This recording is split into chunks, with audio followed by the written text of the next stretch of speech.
Selamat pagi, saudara semua. 2045 adalah genap 100 tahun usia Indonesia, negara yang kita cintai. Maka sebagai insan pendidik, sebagai orang yang peduli kepada pendidikan, tugas kita yang utama dan terutama menyiapkan sumber daya manusia, anak-anak Indonesia yang hebat untuk memasuki menyongsong 2045 dengan kualitas yang mumpuni. Karena itu, hal yang fundamental adalah bagaimana kita mengemas sebuah proses pembelajaran yang memanusiawikan manusia. Yang terutama menentukan arah proses pembelajaran seperti ini terletak pada kita para pendidik. Dengan kesadaran diri yang kuat, kita mau mengubah cara pandang kita, pemahaman kita, paradigma berpikir kita. Apa itu? Tanpa bermaksud menggurui, saya ingin mengangkat beberapa hal sebagai fondamen dasar kita. Yang pertama, kita para guru harus mulai berefleksi kembali. Apakah membawa manfaat yang cukup ketika kita menjejali pelajaran, mengejar target dan materi kepada para siswa? Apakah ini bisa membuat siswa kreatif atau membuat siswa tanpa daya, kelas menjadi kosong dan tidak menyenangkan?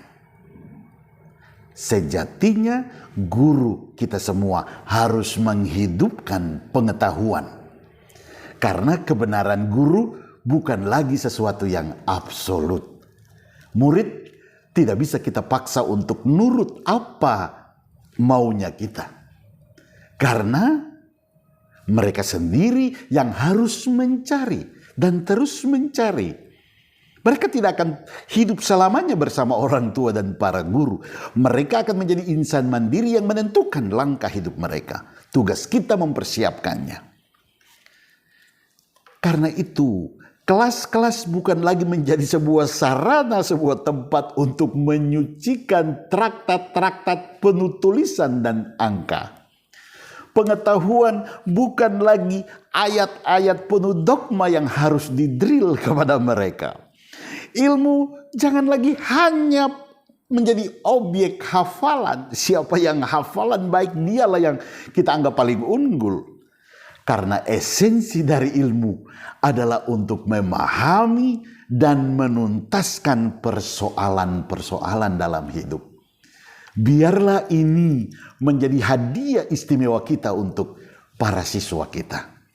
Maka sekolah perlu terus membuka diri pada perubahan.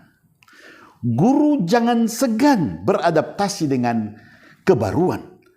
Karena yang abadi adalah perubahan.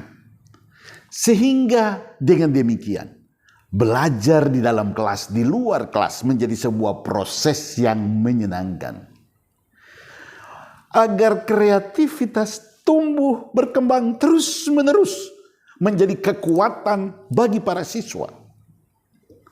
Sehingga siswa menjadi percaya diri dan haus akan kebenaran. Dengan demikian, ijazah yang mereka terima tidak akan mengakhiri proses pencarian kebenaran-kebenaran dalam kehidupannya. Itulah esensi dari proses pembelajaran yang memanusiawikan manusia. Dengan demikian, anak-anak kita akan tumbuh menjadi anak-anak yang hebat, yang mandiri, yang tangguh, yang akan mengharumkan nama Indonesia dengan karya nyata. Karya yang inovasi, karya yang kreatif. Bukan sekedar dengan kata-kata. Bukan sekedar dengan kritik demi kritik. Bukan omelan. Tapi sungguh-sungguh karya. Inilah tugas mulia kita sebagai orang yang peduli kepada pendidikan. Mari kita mulai mengubah mindset kita. Kita mencoba dari ketiadaan, dari kekurangan. Kekurangan itu tidak boleh membuat kita membenarkan diri dengan sejumlah alasan. Tapi kekurangan itu pelan-pelan. Apa yang bisa kita mulai? Kita mulai. Tidak ada kata terlambat untuk seorang yang tangguh. Kita adalah petarung dan bukan penikmat. Tuhan memberkati.